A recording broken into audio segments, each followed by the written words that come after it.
Welcome back. Hello. We're all well fed. We're feeling good for the second half of podcasting, fun and insights. Yes? Yep. Yes. Woohoo. All right. So my name is Sarah Toporov. I am head of growth for Headliner, based in Paris, working on podcast audience growth for media companies as well as revenue growth, which is what we're going to talk about here.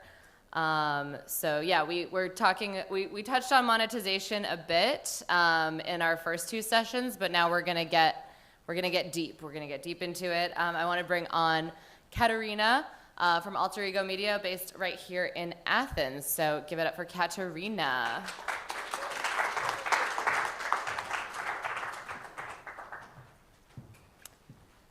So hi everyone.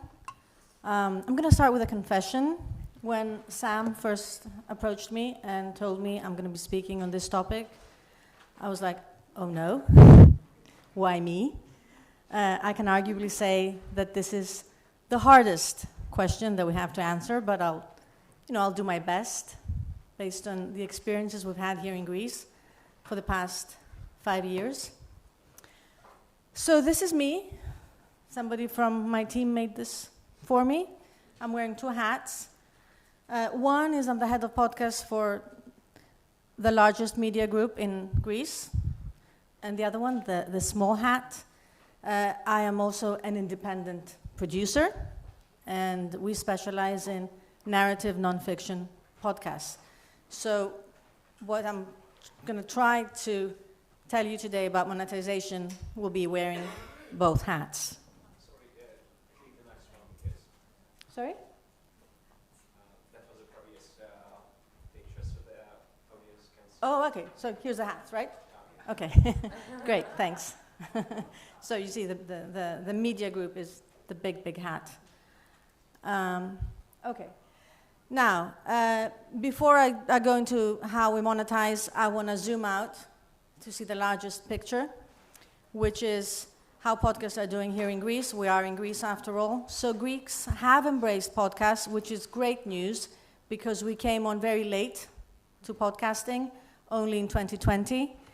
And now 2 out of 10 Greek people listen to podcasts once a week. That is quite huge for us. It means that we're catching on. We're about 10 million, a little bit over 10 million. So that's the good news. The bad news is that the advertising industry in Greece has yet to catch up. So I think the biggest takeaway from my talk is that when you're thinking about monetizing your podcast, you have to know your market. For example, South Africa seems to be a very good market. As we learned in the previous panel discussion, Greece, not as much. And it's not a matter of population either. We have 4 markets that are over 100 billion.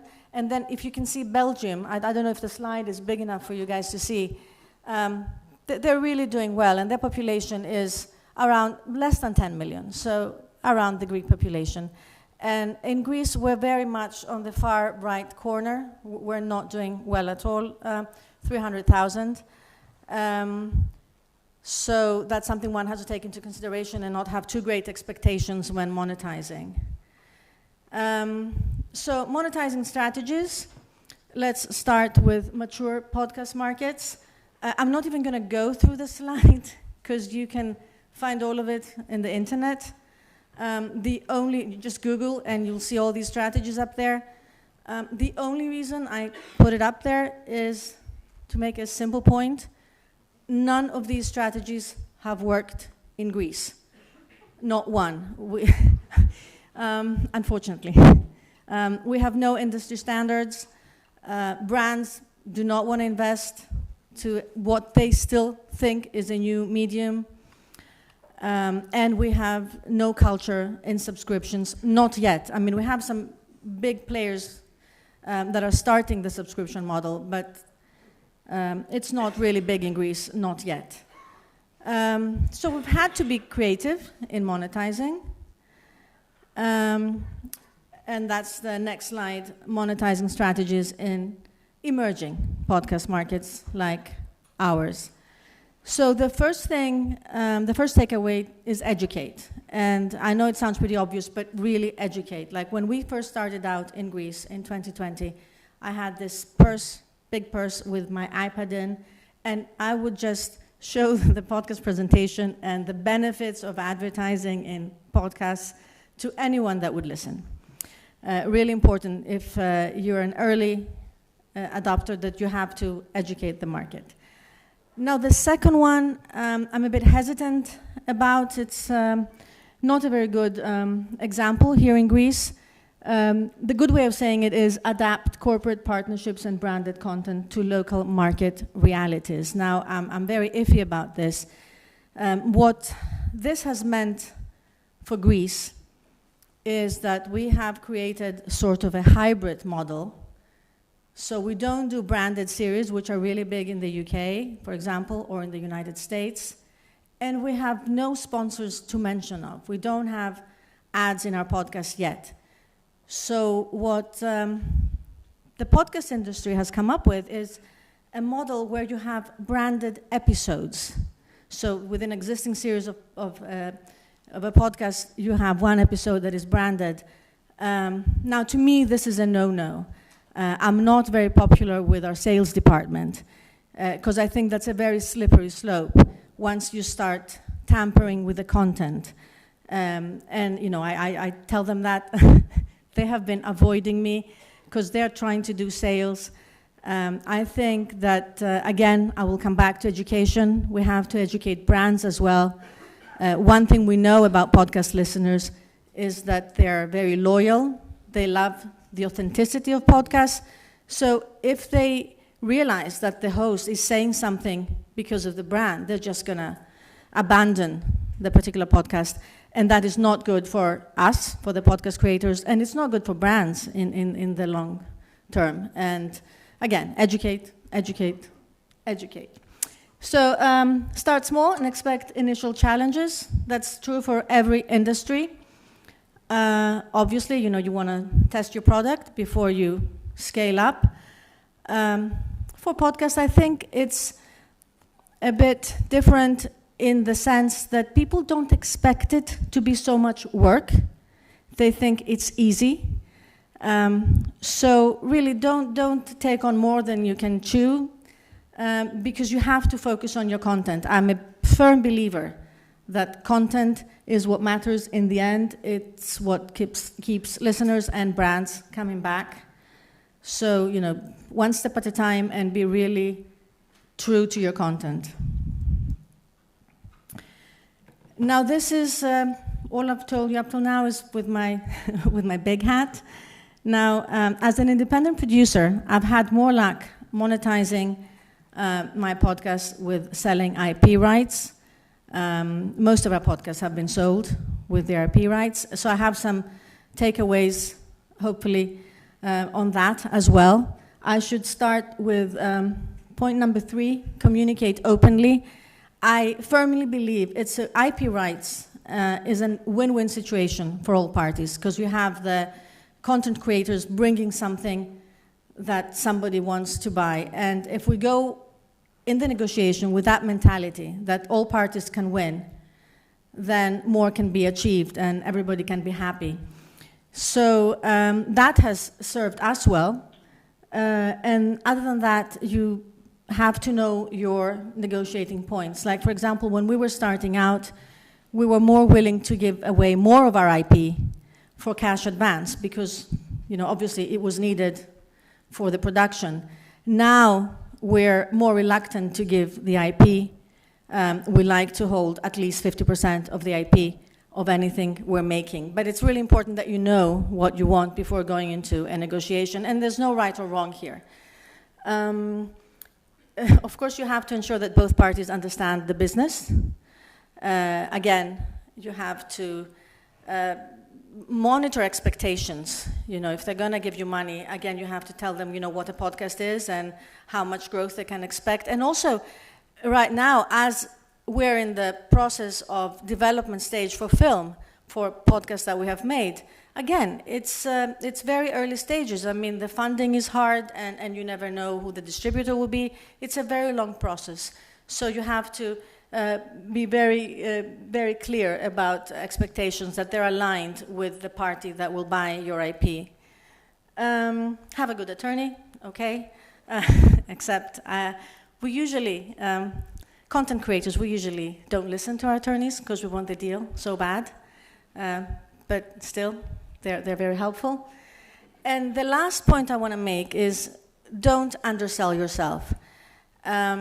Because us that we love podcasts and we love creating stuff, whether it's investigative journalism or any other format, we know how much passion and how much work goes into it.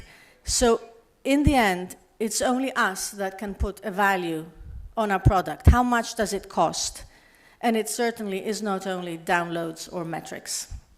So, thank you.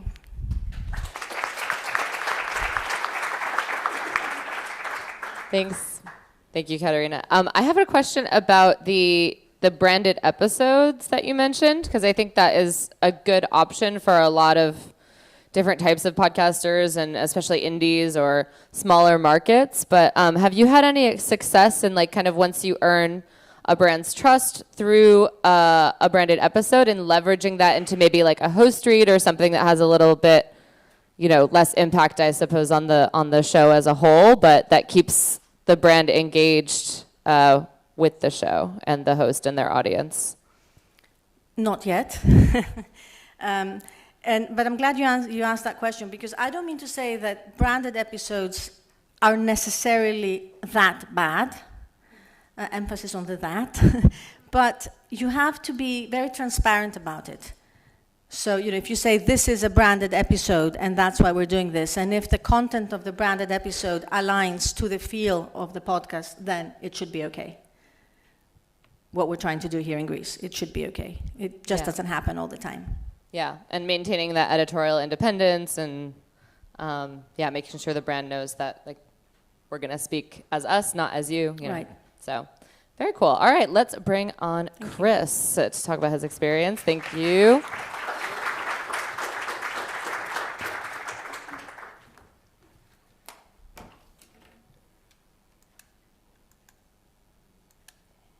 All right. Again, disclaimer up front that I'm not a sales guy. I'm the content guy and often the person mixing the ads. But I've had some chats with our sales team and wanted to run through 4 of the areas that have helped us drive sales. Digital audio revenue in Australia is growing and outpacing traditional legacy media, of which our company is also that in terms of our radio side. And Listener, the company that I work for, is outperforming that digital audio growth. So that's why we think we're doing something right in the space. So the 4 pillars that have helped us to monetize our podcasts are a premium product, data, relevance of your advertising, and knowing your audience. So let's get into it. The premium product, first and foremost for us, that is driven by host-read ads. They feel much more natural and credible since listeners trust the host's voice and fit in with the tone and feel of the podcast. The personal delivery increases audience engagement and makes the ad feel like a recommendation rather than a commercial. They relate to the hosts and makes the endorsement of a product more impactful. There's also the opportunity for natural integration in with the content. The best host-read ads that we make don't feel disruptive. They blend into the show content. In fact, I'll play you an example in a second from Hamish and Andy, the show that I work on, where how our mid-roll ads have become content. We know that host-read ads have a higher conversion rate than our standard programmatic or run-of-network ads, and can command a higher CPM. In fact, 3 to 4 times that of a standard or programmatic ad. We can get up to 70 Australian dollars for a host-read ad versus 16 to 25 for a programmatic. Paying dollar offer is available. Actually, before I play that, Hamish and Andy. So they have a standing joke in the podcast about that has been running for many, many years, that if you see them in person, you can ask them for $1 and they'll hand over $1 to their It used to be when they were a radio show and it was exclusive to the podcast listeners of the radio show as a kind of secret podcast treat, that if you listen to the podcast you heard that you could get $1 from the guys. It's now continued on through the podcast and evolved for many other jokes over the years of if they don't have $1, which increasingly now as people don't carry cash, they'll offer a bow. Or one of the members of the show, Jack, says if you have a printed card with your bank details, he'll do a deposit for you, but only if it's pre-printed, you can't write it on the spot. Things like that. And so they break up the mid-roll of every episode by talking about the dollar offer and then bringing in the sponsor.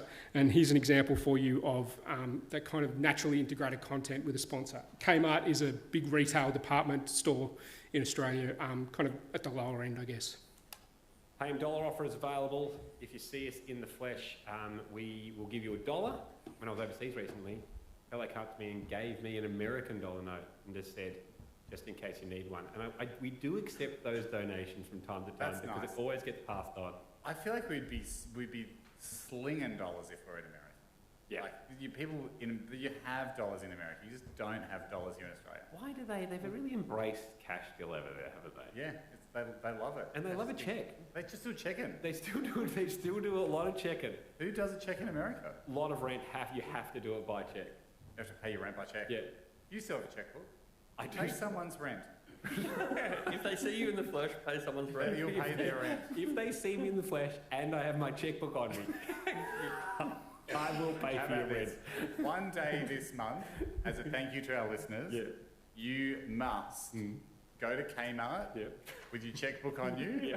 This is fun actually, Jack. This is I like probably it, a game show in this year. We make Andy will go to Kmart one day this month with his checkbook on him. I will. And he must run through the store, touch the back wall and run back out again. And if he makes it, If you catch him in Kmart this month, he's got to pay your rent. no, I'll pay for what you're buying. No, you pay the rent because you have the checkbook on you. No, but I'll use a check to pay for what they're buying. You'll pay their rent, and then they will use the money they've saved on rent that week to buy something at great everyday low prices at Kmart. They've got low prices for life at Kmart. They've got great. Then they can buy it for the rest of their life at Kmart. They don't have to spend it that week. Then whether it be toys or Lego, homewares, tech, beauty appliances, they've got it all. What aisle will you catch Andy in? Imagine I don't catching think him in I'll the run. Lego aisle. Yeah, that's Even- too suspicious. I think I'll wander. You're only doing this because I think running will attract attention. Be like, what's that guy running for? Oh my God, it's Andy, it's Andy. That's exactly my Get it. point. Yeah, you're going to walk casually, probably with a wig on if I know you. But I'll do it once for this month. Kmart, low prices for life. Download the app and check out the catalogue for more options, or you can shop online or in store if you want to see me sprinting through. Kmart would be so happy they got the sponsorship this month because we can now say, like Kmart, we can say low prices for life and home of the Andy Lee rent run.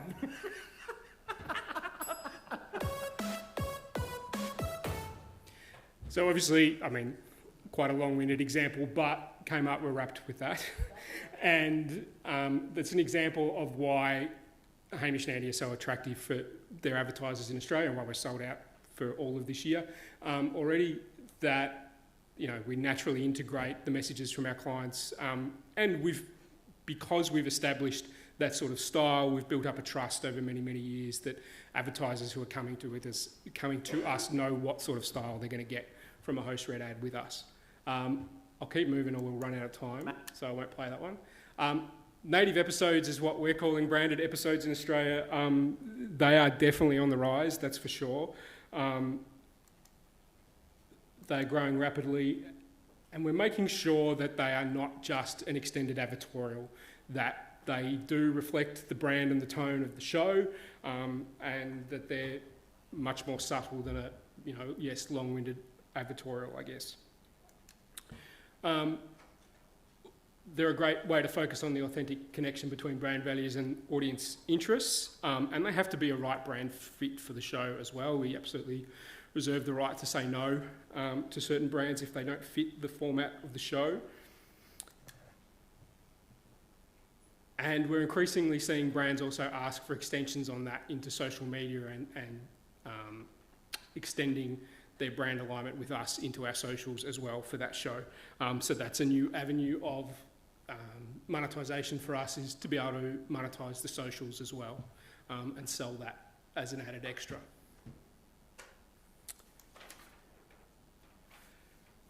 Data. 100% of brands we work with now require some level of data and audience targeting for their campaigns. We are well beyond the point of just general gender, sex, and location as the way to sell. It doesn't mean that there isn't a market out there for kind of blanket scattergun branding ads, but podcasting is not really that. Podcasting is for targeted data-rich decisions for brands. And we've also found through our data that a lot of our previous assertions have been blown away by the data. For example, we have a very blokey, sports-orientated podcast hosted by two men that, you know, you could make assumptions about their audience and who is listening to them, but when we went through our data, we found that it massively over-indexed in grocery buyers, which probably wouldn't have been expected, but then meant that we were able to sell to an unexpected client or brand group, being the supermarkets, who would not perhaps typically advertise in such a blokey, sports-oriented podcast. We combine first, second and third party data to create valuable cohorts for our brands. I'm not going to have the time probably to take us through first, second and third party and what that all means, but we can come back to it. You can come and see me and ask me about it. But yeah, the level of data that we can now glean from listeners on the Listener app, from our partnerships with other data firms and using clean room technology to data match that stuff so that we can target audiences is definitely being used all the time to target the cohorts that brands want.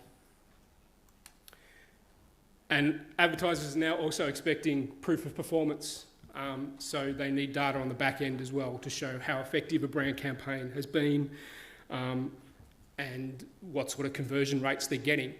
They can't get that from, say, traditional radio as easily as you can with paid podcasting with dynamic insertion. We can put a tracking pixel on an ad for McDonald's, for example, and then we can report back whether that person was served that ad, then if they 3 days later went into a McDonald's, or even if they went into their competitor, we have all that data from their phone and from where they're listening to us with the tracking, and that's all made possible by dynamic insertion of ads. So that sort of post-campaign reporting is now being required by brands, and it also helps them plan future campaign strategies and future creative if they know more about how our audiences are listening to us and the sorts of behaviours that they're displaying after they've listened to the ads. All right, relevance is the number one driver of effectiveness in a campaign. How relevant is that ad to the audience that you are serving it to? We know that they perform much better when they match the tone and style and the interests of the audience for that matter. Podcasts, as we know, are personal and intimate, and so the ad should be too, which is why we see such a great return and conversion on effectiveness from host-read ads that are in the style of the podcast. We know that the higher the engagement, recall and conversion rates from relevant ads from that data as well. And it allows us to insert ads that are relevant to them without being creepy. I think that's the point. We don't want dynamic insertion or dynamic creative optimization, DCO, which is becoming an increasingly big thing. When that first launched DCO, it was that little bit creepy. I think it was that kind of, hi Chris, I can see it's raining near you today, maybe you should buy an umbrella sort of thing, and people were very much freaked out about that. It's becoming much more subtle now, more along the lines of, if we know from the data that we're getting from their phones that they are always jogging when they're listening to their podcasts, then we might be able to serve health supplements or Nike running shoes or something in the fitness area so that the ad feels more relevant to them. And then the case for effectiveness rises as well. Please don't bake in your ads. That's the biggest message from our sales team, is none of this tracking, none of this data is possible if we're baking in ads. And this data-driven approach is what's driving the industry forward in Australia and growing the market and turning people away from legacy media. And this is also because your competition in the Googles and the Metas of the world are doing all this already. So the only way for us to stay competitive is to do this data tracking as well and provide the brands with that data. And the only way to do that is through dynamic insertion.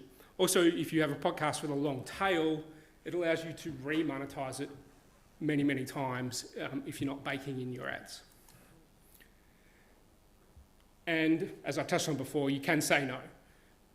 We certainly have that with some of our podcasts. If they don't align with the values of the podcast, say a gambling company or a payday lender or something like that, we can certainly say no to a brand working with our podcasts and our hosts.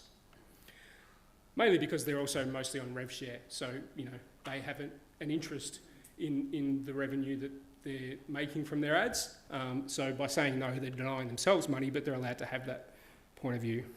In terms of some relevance to an audience, I'll just play you an example ad from one of our crime podcasts.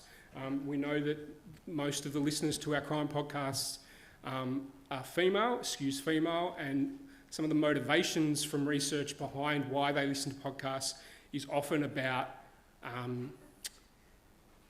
finding out ways to avoid crime happening to them is often one of the motivators for listening to true crime podcasts. And I'll play you an ad that we made to slot into that.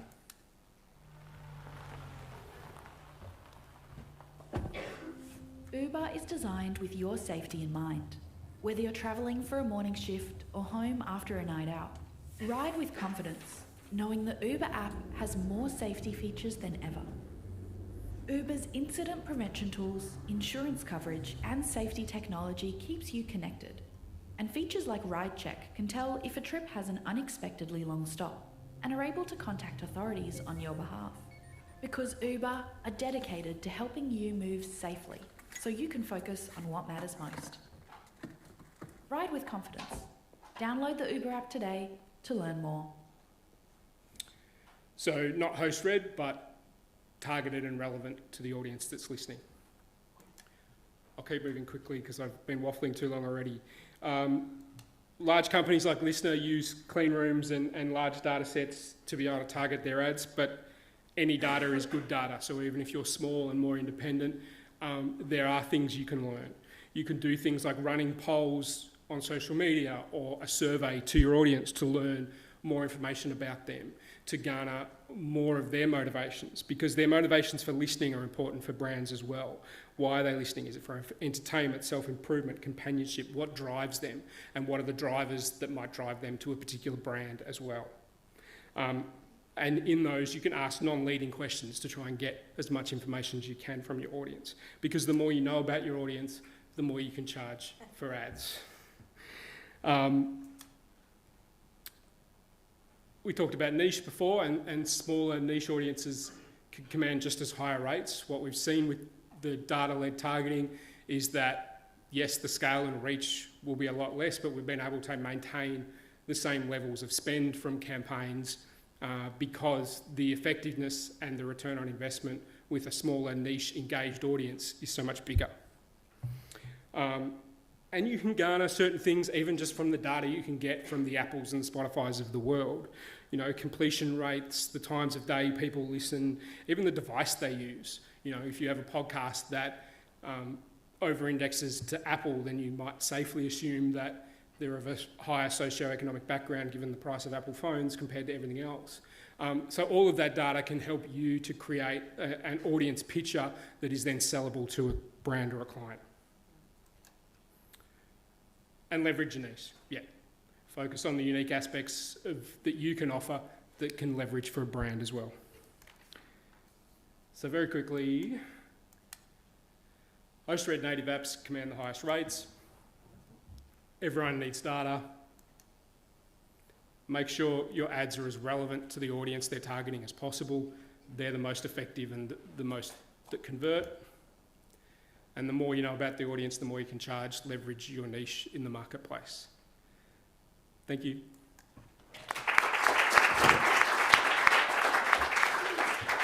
Thank you, Chris. I would like to invite Barry and Leanne back up for our kind of discussion. I'll take the podium back.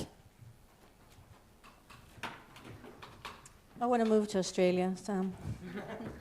I did have a question, I guess, for Chris and Katerina while we're getting settled up here. Yeah, Chris, like you mentioned, I'm curious because you're working on podcasting, but within a radio company, yeah. And Katerina mentioned constantly educating about podcasting and its value. Did you have to specifically train your sales teams Hugely to and sell ongoing. podcasting? How did you do that? It's a work in progress. I mean, even a year ago, they were like, we can't sell true crime. And we're like, you absolutely can. And there is a huge audience. And so it's data-led. The data revolution that we're going, you can't deny when we can show them the audience and what their spending patterns are. So a lot of this clean room data that we can get can show, the segments of society that they're spending in that don't necessarily correlate to what just the random salesperson thinks is a true crime listener. Or something like that. Yeah, it's lots of education. It's putting our hosts in front of people, and it's time, unfortunately. Australia is a very mature market when it comes to that, but it has taken a long time, and we're still not there yet. We're just sort of digital audio is growing, but it has definitely been an education piece, and it's taken more than 15 years to get big brands on board to understand the power of podcasting, and they learn from giving it a go, and then the trust comes, and then the bigger campaigns and the bigger spends come when they start to see the results and realise that the data stuff that we can provide them on the back end about how effective this campaign has been, that's what keeps them coming back. So I guess case studies would be a great sort of way to do it. If you can show what their competitors are getting out of it, then maybe that will convince them. And also just communicating value beyond the actual dollar amount. Because a lot of times these sales teams and these big media houses are like, well, podcasting, my goals are this, and I've hit my goals for the year or the quarter or the month. I'm not going to go get another 10 grand for podcasting because it doesn't even, it's not even on my radar. Yeah, so getting our hosts and our producers in front of sales teams and selling them one-to-one as much as possible to go, this is what we're doing and this is our aim and this is why we think it would be a great product to partner with these brands, and coming with suggested brands and proactive pitches. We do that a lot, led from the content side to go, we think this could be a great foot in the door for us from a sales perspective, go out and have a go. But yes, it's definitely an education process. So far we've talked a lot about kind of what's happening within the actual podcast feeds, but I'd like to hear from Leanne and then Barry, because you both are working on stuff that's not just within the feed with it, ads dropped in the episodes. So I'd like to, hear from Leanne a little bit more about how you're kind of building a monetization structure around your shows, and especially you touched on it before, but if you could get more into how you're getting donations and setting up Patreons from listeners. Yeah, so the strategy with all of my always on shows is podcast first, but what content are we building outside of the podcast? So what other derivative revenue streams are we building? And at the moment that looks like Patreon second, and then live shows third. We haven't got to live shows yet-ish. But I found that Patreon has actually been the most valuable monetization model, more valuable than ad insertion.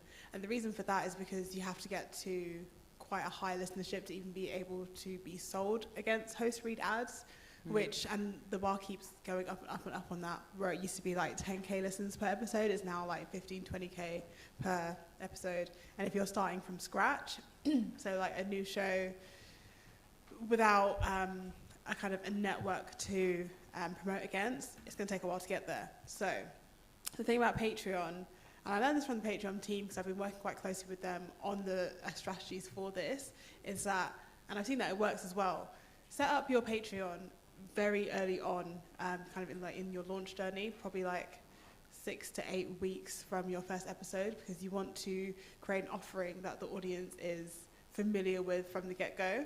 And I found that launching with some sort of special offer seems to really encourage subscribers and excitement. So for example, I was working on a show last year, it's no longer running, but the way that we launched the Patreon is that the first, I think it was like 50 people that subscribed would get invited to an exclusive live podcast recording at an exclusive venue. So think about what you can do as a value add to your audience once you get to know your audience, that will really make people subscribe. And then at the time we were doing like a 2-show per week model. So we had the main show, and then we had a bonus show which was audience led firstly. So that was the way that we were driving the community, and we would preview that on the main feed and then drive over to the Patreon. And every single week we see new subscribers come through because the fans that were listening to the main show, they were hearing this messaging. We never actually went heavy on promoting the Patreon on socials. We mainly did it through the podcast feed because that's where kind of the fans were, or the fans that are most likely to then convert into subscribing. Because even if you look at how many people you have that are listening to a show, think about an even probably 1 to 3% conversion into paid. But even with that, I feel like it's very valuable because I can't remember the exact saying, but I think it's the majority of your revenue will come from your most engaged 10%, 5% of fans. And that's what we really kind of focused on. So figuring out value adds that are kind of effective to time-wise effective in terms of your production schedule, because yes, it is additional content, but how can you streamline that into your recording days? How can you just make it extended stuff instead of extra stuff? Because all the bonus stuff we did was audio only. I wasn't doing any more like video. And how can you make it specific to the audience so they're going to want to keep coming back every week for your exclusive stuff? I know personally, like when I sign up for a Patreon, it's because I want to support the creator, and I don't necessarily even listen to the bonus content. And sometimes what I've heard works as well is not necessarily making more content, but just making it available earlier for patrons. I'm curious in the room, just show of hands, how many of you give to a podcast that you love, whether through Patreon or through donations? Yeah? Any shows you want to shout out? What do you support with your money? Give me one sentence. What is it? It's a podcast. It's a journalist and an attorney, and they actually talk about the status of politics in Germany, and they have a weekly roundup focusing on the current affairs. Anyone else want to shout out their shows that they're voting for with their hard-earned cash? Hellgate. Tell me. Hellgate is a cooperatively owned media company that started in New York, which is hyper-local news in New York. It's phenomenal, and they also have podcasts, but I support Hellgate, which then includes the podcast. I know that guy. Oh, really? Yeah. I don't know any of them personally, but cooperative news organization says the way of the future. Hyper-local, people love.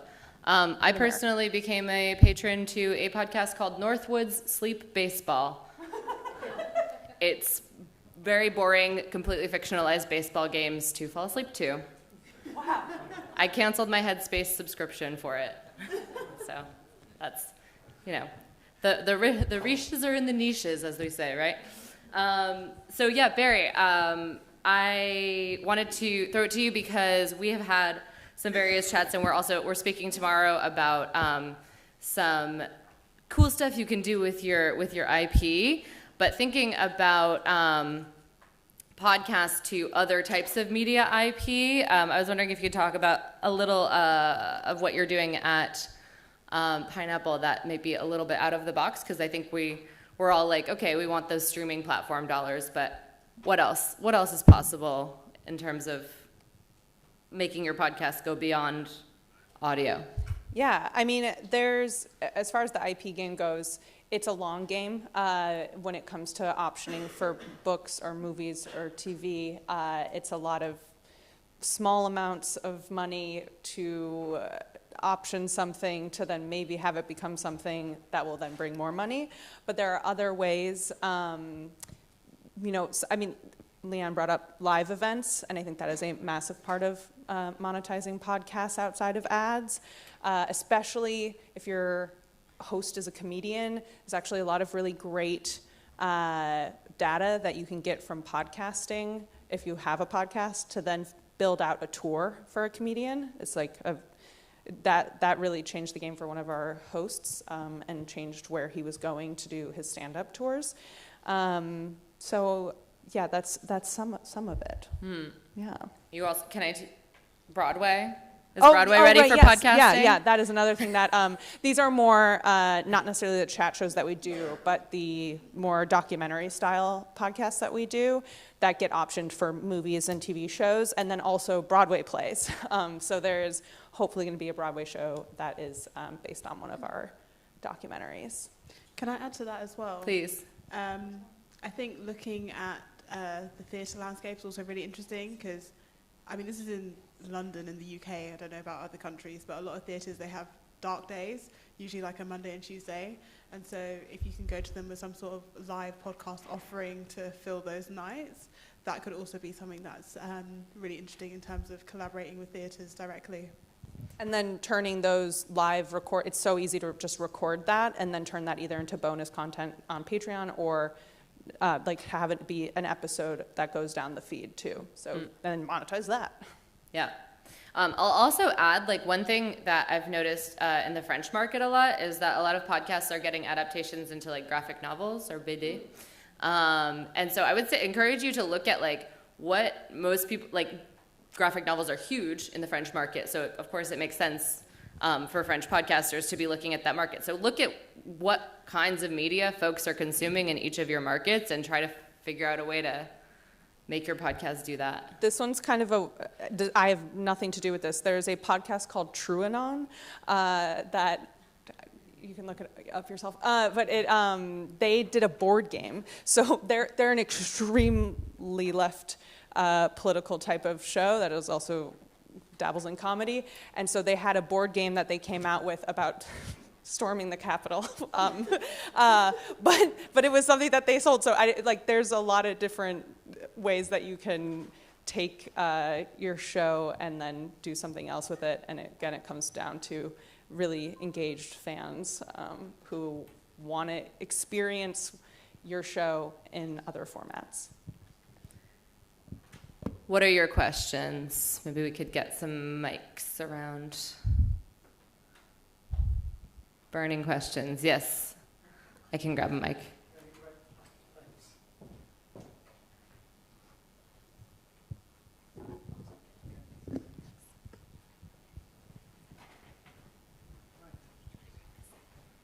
Thank you very much.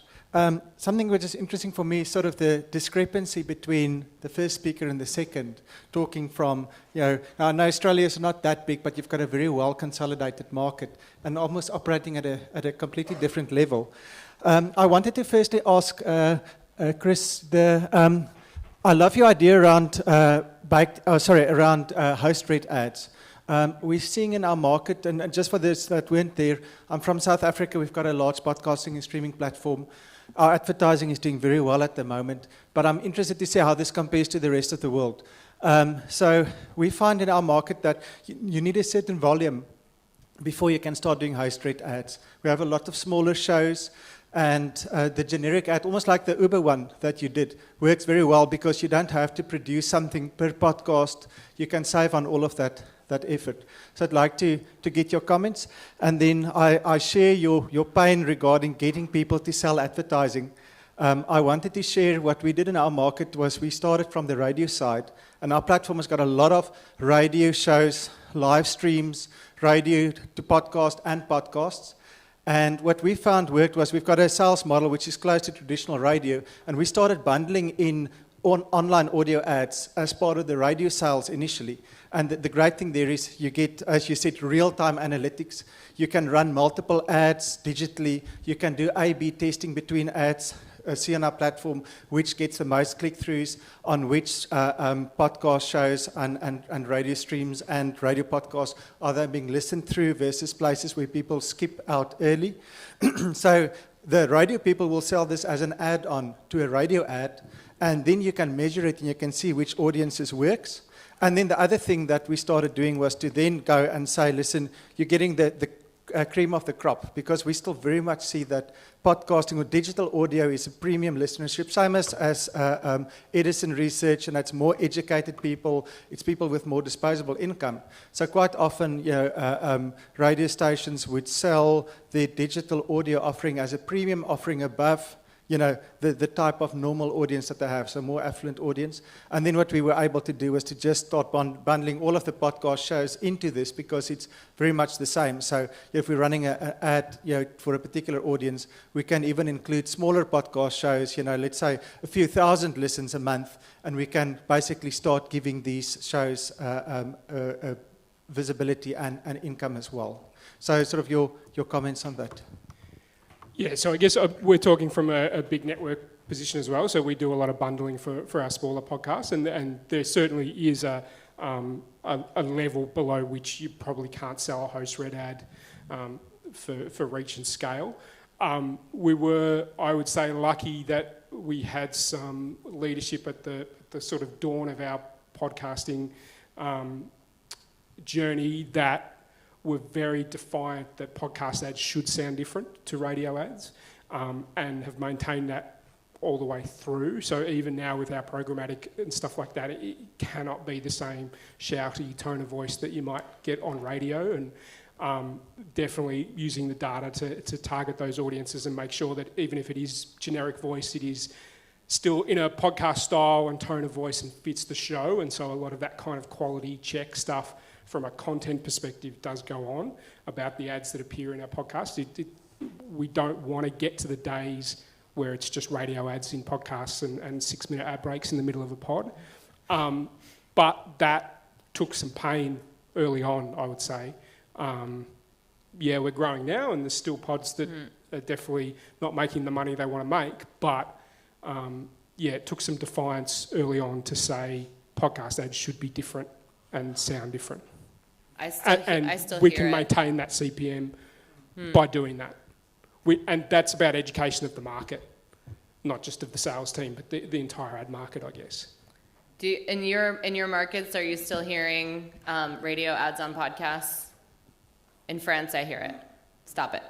I can say on our side, we're also seeing it, but we found that it doesn't make that much of a difference. I guess maybe radio ads should sound more like podcast ads. I would love for radio to stop shouting at me. Exactly. The quality of the ads that we carry is very high, and they do adapted for the type of audience. Great. We had a question in the back. Norma Jean. Yeah, hi, Norma Jean Belenky, podcast strategist. I guess this is kind of for Leanne, but maybe if anybody else wants to jump in, please do. I'd love to hear a little bit more on the patron model, and specifically, like, what is the price point that's like the happy medium? Because I think people are really intimidated by, like, is it $6? Is it $12? And obviously, there's tiered levels, but you mentioned that you have a relationship with them. So first of all, what have they said about, like, what is the ideal price point on that? And then in general, have they said anything interesting about the model? So I'll quote you in, I'm going to quote you in pounds. Please. Yeah. So when doing a Patreon model, the first thing you need to think about is, okay, what do we actually have the capabilities to provide in terms of additional content? And so I would start with a minimum of 2 tiers. And for that first tier, I would probably say around £3 to £5 per month for that tier. That second tier, usually around £7 to £10, but I wouldn't be afraid to go on that higher end of that £10. And if you wanted to do a third tier, I've done it before at like £20. But for those higher tiers, that £10, £20 tiers, really think about, okay, what is the value add here? What is the audience getting that they are willing to spend that much on every single month? And the other thing about it is, what you can try and do is try and convert subscribers up throughout the tiers, because the whole aim of Patreon is getting people onto the Patreon platform to see what your offering is, and then getting them into the ecosystem. So one way that you can do that is by leveraging like free trials. So you can do a 7-day free trial, give them access to either certain episodes or certain parts of the platform. So for example, like the community chat, to give them a taste of what it's like. And then you can try and feed them through up to the £5, £10, £20 tier. So you can feed it through that way. The other thing that you can do is you can do gifting. So throughout the Christmas, New Year time, you can do special offers that are like gifting. So really encourage your audience to either buy a membership for somebody else, or you can gift kind of a limited time membership for your subscribers. And I think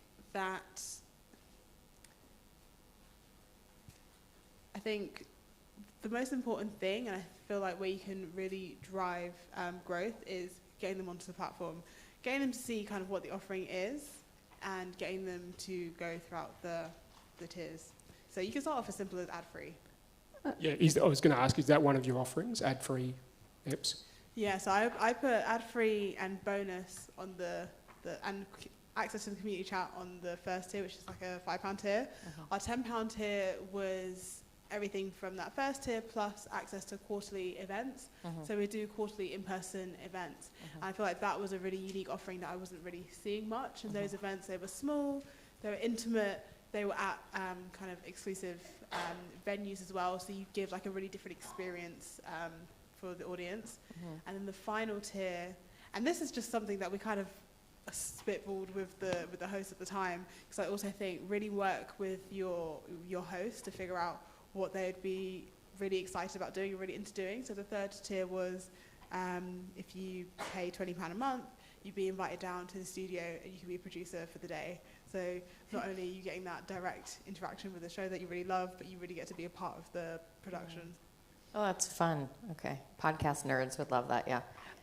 This is not a show that I work on, but I find their Patreon model to be interesting. And Script Notes, I don't know if anyone here listens to it. It's a fantastic show about screenwriting. I have worked with Craig Mazin, who's one of the co-hosts, many times. And they do a thing. They just announced that they are upping their monthly because they want people to move to the yearly. And so they upped their monthly by $1, which is technically less than if you just do it per month to do it with the yearly subscription. That is, I don't know if that is helpful, but I found that to be an interesting model that they are doing, because they really just, even though it's per month less, they care about the yearly subscription. And then I also, with a show like that, which this is only for shows that have a huge archive, but basically putting the archive in a paywall, behind the paywall. So one of the jet lag. One of the things that is really useful and makes people want to pay for that show is the fact that they have a back catalog of like 400 episodes. And it's like, if there's so many amazing episodes about very specific topics, and if you want to listen to those, you can only do that if you pay for the Patreon. Yeah, I mean, that's the only kind of monetization that we've done of Hamish and Andy, is the pod for the last 8 years is free, but their entire radio back catalogue of 15 years worth of radio shows is behind Apple Paywall, and you can subscribe to that. We have a question in the back. Yes. Well, firstly, I highly commend the 15-year back catalogue of Hamish and Andy to anyone who hasn't heard it. Actually, one thing we found with the Patreon model is don't be afraid to set a really high price point as well. So we did a podcast with a journalist who covered both of the debt-free herd trials. And in the UK, for the first trial, we only had low price points. And for the US, we had a $1,000 donation price point. And we took 40 of those. And it's really hard to get $1,040 donations, but we found it much easier to get $40,000 ones. Just as a point. I have a question about that. Like, how do you anchor, I guess, the price points? Because sometimes it'll be like, buy us a cup of coffee for like $5, or like, what was the $1,000? It's like, you can pay for our production team. I don't know. Actually, we found ours was just supporting great journalism. That, and it came from a supporter who emailed us to say, really like what you're doing, we'd love to give you more than the $40, is there an option? And we spoke to them, and they talked about paying for our hotel costs or flights or something like that. And actually, we just decided to put that out there and see what we would get. and we were really surprised that that market existed. A true patron of the arts. I mean, benefactors were like a huge part of public service, at least in the States, like that type of charity work, and so it's just a more individualized version of it, which is very interesting. Yeah, I think if you're doing, put it out there. But also, if your host is really into this sort of thing, because these are sort of discussions that we were having, say if you had like £100 tier, what would your host be up for doing? Like, you can really push the boundaries in that way, as long as it's safe, obviously. Think about safeguarding with these things as well. I think that's something to say with Patreon. If you're going to do live, an in-person experience, also think about safeguarding. But like, there are no real limits to what you can do. Like, there are so many possibilities. You could be doing like dinners. You can be doing meetups. There are so many fun things you can do.